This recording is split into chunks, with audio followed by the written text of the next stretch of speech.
Hello friends, welcome to another new video. তো গতকাল আমি আপনাদের সঙ্গে শেয়ার করেছিলাম SVMCM স্কলারশিপ 2023 এর online form fill up process, এবং আমি গতকাল আপনাদের সাথে একাধিক বিষয় নিয়ে কিন্তু ভিডিও বানিয়েছিলাম। SVMCM এর একাধিক প্রশ্ন আপনারা করেছেন। আজকে SVMCM স্কলারশিপের আরো বেশ কিছু তথ্য আপনাদের সঙ্গে শেয়ার করতে চলে এলাম। যারা নতুন আছেন এই চ্যানেলে অবশ্যই চ্যানেলটিকে সাবস্ক্রাইব করে পাশে থাকা বেল আইকনটি ক্লিক করে দেবেন, যাতে সমস্ত তথ্যগুলো আপনারা টাইম টু টাইম এখান থেকে পেয়ে যান। তো প্রথমে আমরা যেটা দেখবো যে ইউজি, পিজি, বিএড, এমএড থেকে শুরু করে ডিএলএড প্রত্যেকটা ক্যান্ডিডেট কিন্তু SVMCM পাওয়ার যোগ্য। তো প্রশ্নগুলো কভার করছি।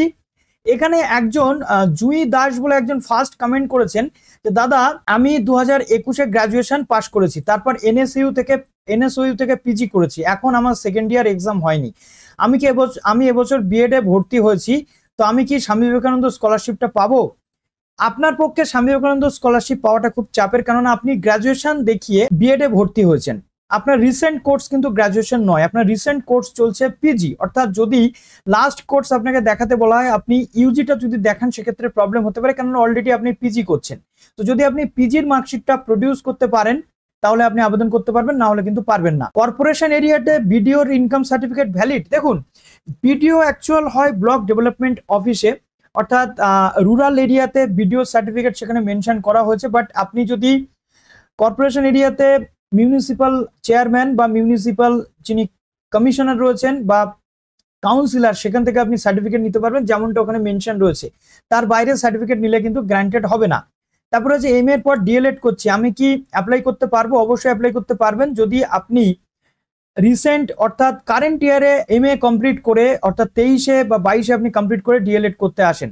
দাদা, আমি 2019-এ গ্রাজুয়েশন শেষ করে 20-22 সেশনে ডিস্টেন্স এডুকেশনে মাস্টার্স করেছি, এইবার 23-এ এবং 25-এ বিএড এ ভর্তি হলাম, আমি কি স্কলারশিপ আবেদন করতে পারবো? আপনার ক্ষেত্রে আবেদন করাটা একটু চাপের ব্যাপার, কেননা আপনি 22-এ কমপ্লিট করে 23-এ ভর্তি হয়েছেন। এক বছর আপনি যদি কেন অ্যাডমিশন নেননি তার উপযুক্ত কারণ দেখাতে পারেন, তবে আপনি পারবেন। সেখানে মেডিকেল কারণ হতে পারে বা সেখানে ফিনান্সিয়াল কারণ কিন্তু হতে পারে। নেক্সট আর একজন কোশ্চেন করেছেন রিয়া দাস, দাদা আমার একটা কোশ্চেন ছিল, আমি 21-এ গ্রাজুয়েশন কমপ্লিট করে 21-23 সেশনে বিএড করলাম, এরপর আমি 23 সেশনে এমএ তে অ্যাডমিশন নেব, রেগুলার এমএ তে অ্যাডমিশন নিলে আমি কি SVMCM স্কলারশিপটা পাবো? বিএড এ পেয়েছি SVMCM, অবভিয়াসলি আপনি পাবেন, তবে ফ্রেশার ভাবে অ্যাপ্লাই করতে হবে, আপনি কিন্তু রিনিউয়াল করবেন না। তারপর রয়েছে দাদা, 2022-এ গ্রাজুয়েশন কমপ্লিট করেছি, তখন ফিনান্সিয়াল প্রবলেমের কারণে ডিএলএড এ ভর্তি হতে পারেনি, এখন কি রিনিউয়াল করতে হবে? না, রিনিউয়াল নয়, আপনাকে ফ্রেশার ভাবে করতে হবে। 22-এ আপনার যে এই ফিনান্সিয়াল প্রবলেম ছিল সেটা আপনাকে দেখাতে হবে, দেখালে আপনি কিন্তু অনায়াসে আবেদন করতে পারবেন, কোনো প্রবলেম আপনার হবে না। তারপরে হচ্ছে মাস্টার্সের মার্কশিটে লাস্ট সেমিস্টারের সব সেমিস্টারের মার্কস দেওয়া আছে, তবে কি থার্ড ফোর্থ দুটো দিতে হবে, নাকি লাস্ট মার্কশিট থার্ড এবং ফোর্থ দুটো আপনাকে দিতে হবে? দাদা, ব্যাচেলর অফ লাইব্রেরি ইনফরমেশন সায়েন্সের অ্যাপ্লাই করতে পারবে? Bachelor of library information science সেই অর্থে অ্যাপ্লাই করার জায়গা সেখানে নেই, অর্থাৎ সেটা এক বছরের কোর্স। আমি যেটা দেখলাম, master of library information science এবং ব্যাচেলর অফ লাইব্রেরি ইনফরমেশন সায়েন্সের যে ইন্টিগ্রেটেড কোর্স সেখানে আবেদন করতে দিচ্ছে। তবুও একবার আপনারা SVMCM এর যে পোর্টাল রয়েছে, যে ওয়েবসাইট রয়েছে, সেখানে একটু আপনারা যোগাযোগ করে দেখুন। তারপরে হচ্ছে দাদা, আমি 2021-এ গ্রাজুয়েশন পাস করেছি, তারপর বিএড করেছি, আমি কি অ্যাপ্লাই করতে পারবো?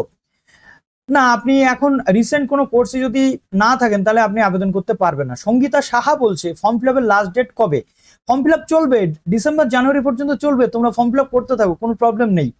তারপরে হচ্ছে লাস্ট কোয়ালিফাইং এক্সামের মানে তো অনার্সের মার্কস হবে, এমপির মার্কস তো নয়। এমপির মার্কস অনেক ক্ষেত্রে দিতে বলে, এটা একটুখানি ডাউট আমরা ক্লিয়ার করে নিই। তো জাস্ট এখানে আমরা দেখি SVMCM, আমরা ক্লিক করে দিলাম। এখানে ক্লিক করে দেওয়ার পর আমাদের সামনে এরকম একটি পেজ ওপেন হয়ে গেল। তো name of qualifying public examination, last যে এক্সামিনেশন সেটা এইখানে। এবার রয়েছে এখানে যে ইয়ার অফ পাসিং, মাধ্যমিকের ইয়ার অফ পাসিং, মাধ্যমিকের রোল নাম্বার এবং টোটাল মার্কস অবটেন্ড। অবভিয়াসলি আপনাকে মাধ্যমিকের মার্কস দিতেই হবে, বাট মাধ্যমিকে আপনি 50 পান 60 পান সেটা ম্যাটার করছে না, আপনি এখানে বর্তমান কোর্সে লাস্ট কোর্সে কত পেয়েছেন সেটার উপর ম্যাটার করছে।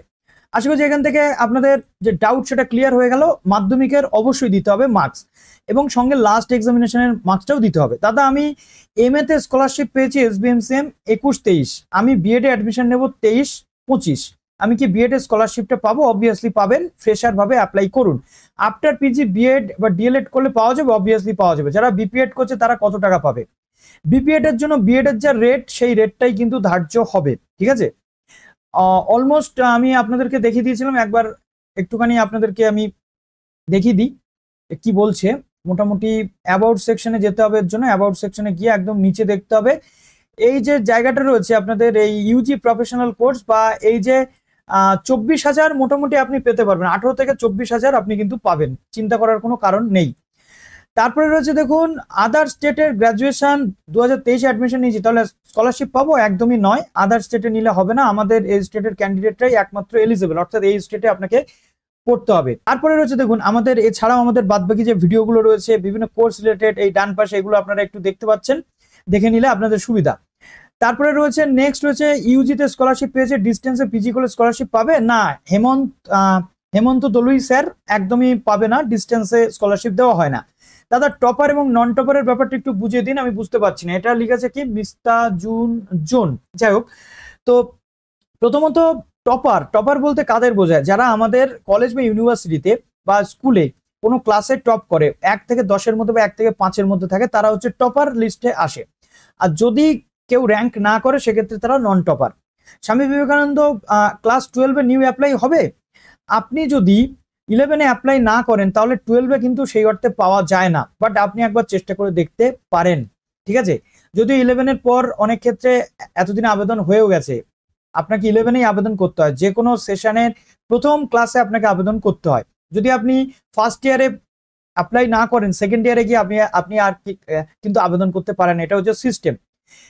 কি ডকুমেন্ট দেবো গ্যাপ ইয়ার থাকলে? এখানে প্রথমত আপনাকে একটা ফিনান্সিয়াল ডকুমেন্ট বানাতে হবে, আপনার যেখান থেকে ইনকাম সার্টিফিকেট নিচ্ছেন সেখান থেকে আপনাকে এটা অ্যাসিওর করে নিতে হবে যে আপনার ফিনান্সিয়ালি সমস্যা ছিল, সেই ডকুমেন্টটাই শুধু ভ্যালিড হবে, অর্থাৎ অথরাইজড, সেটা ভিডিও হতে পারে, জয়েন্ট ভিডিও হতে পারে, ঠিক আছে।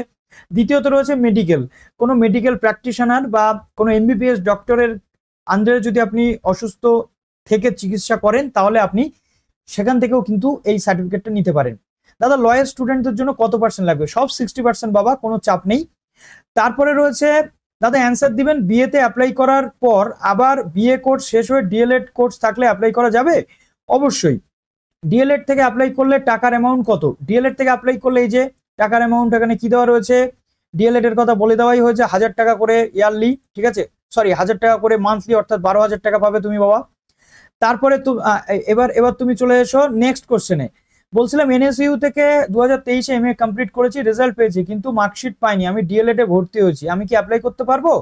পারলে কোন মার্ক দিয়ে অ্যাপ্লাই করবো? দেখুন এখন এত তাড়াতাড়ি অ্যাপ্লাই করার দরকার নেই, অ্যাপ্লিকেশন চলবে, এই মার্কশিট টার্কশিট সব পেয়ে ইচ এন্ড এভরি পয়েন্ট সবকিছু যদি আপনার কাছে কমপ্লিট থাকে তবে আপনি করছেন। এছাড়াও ইনকাম সার্টিফিকেটটা কিন্তু ম্যান্ডেটরি। আশা করছি এখান থেকে মোটামুটি অনেক কোশ্চেন এসেছে, আমি মোটামুটি কভার করে দিতে পারলাম, সবারই প্রায় একই রকমের রয়েছে। এখানে একজন বলেছেন ভিডিওতে ভুল বললেন, কি ভুল বলেছি আপনি মেনশন করবেন, আমি অবশ্যই শুধরে নেওয়ার চেষ্টা করব। দাদা আমি গ্রাজুয়েশনে SVMCM স্কলারশিপ পেয়েছি, গ্রাজুয়েশন কমপ্লিট হয়ে গেছে, পিজিতে অ্যাডমিশন নেব, আমি কি নতুন করে অ্যাপ্লাই করব? নতুন করে অ্যাপ্লাই করতে হবে, রিনিউয়াল কিন্তু হবে না। দাদা সিবিএসসি থেকে এইচএস পাস করে ওয়েস্ট বেঙ্গল কলেজে ভর্তি হলে স্কলারশিপ পাওয়া যাবে? সিবিএসসির এখানে কিন্তু জায়গা নেই, অর্থাৎ আইএসসি রয়েছে, এটা কিন্তু সেন্ট্রালের একটা বোর্ড যদি থাকে বাকি বোর্ডেরও কিন্তু থাকা দরকার। তো এটা একটু তোমরা হেল্প ডেস্কে কন্ট্যাক্ট করে নাও যাতে এই নিয়ে প্রবলেম না হয়, ঠিক আছে। ওয়েবসাইটে কিছু শো করছে না। দাদা থার্ড সেম অ্যাডমিশন হয়েছি, ফার্স্ট সেম সেকেন্ড সেম মিলিয়ে কত পার্সেন্ট পেতে হবে? এখানে 60% পেতে হবে গ্রাজুয়েশন হলে, ঠিক আছে, আর মাস্টার্স হলে 53 পেলেই হয়ে যাবে। আচ্ছা তারপরে হচ্ছে 2 বছর বিএড করেছি, আচ্ছা এটা তো আমি বলে দিয়েছি। নেক্সট হচ্ছে দাদা আমি এই বছর বিএড ফাইনাল এক্সাম দিয়েছি এবং ডিএলএড অ্যাডমিশন নিয়েছি, আমি কি অ্যাপ্লাই করতে পারবো? আর অ্যাপ্লাই করতে গেলে লাস্ট কোয়ালিফাইং এক্সামিনেশন হিসেবে বিএড ফাইনাল মার্কশিট লাগবে। হ্যাঁ বিএড এর 2টো মার্কশিট লাগবে, 3rd এবং 4th সেমিস্টারের মার্কশিট, তুমি করতে পারবে, ঠিক আছে, কোনো প্রবলেম কিন্তু তোমার হবে না। তারপরে রয়েছে দেখো দাদা আমি বিএতে স্কলারশিপ পেতাম, এমএতে স্কলারশিপ পাওয়ার জন্য রিনিউয়াল করতে হবে? এমএতে নতুন করে অ্যাপ্লাই করতে হবে বাবা, কোনো প্রবলেম নেই। যাদের অন্য রাজ্যে বিয়ে হয়েছে তারা কি করতে পারবে? অন্য রাজ্যে বিয়ে হলে এই রাজ্যের কিন্তু একটা জিনিস বলে দেওয়া হয়েছে, এই রাজ্যের ডোমিসাইল তাদেরকে হতে হবে, অর্থাৎ এই রাজ্যের বাসিন্দা হতে হবে, না হলে আবেদন করা যাবে না। আশা করছি এখান থেকে পুরো প্রশ্নটা আমি মোটামুটি তোমাদের যা যা ছিল সবটা কভার করে দিলাম। ভিডিওটা তোমরা প্রচুর শেয়ার করো যাতে করে আরো বেশি সংখ্যক মানুষের কাছে পৌঁছে যায়, এবং তোমাদের জন্যই আমার কাজ করা, যদি তোমরা শেয়ার করো আমি খুশি হই। ভালো থেকো সবাই, বেস্ট অফ লাক।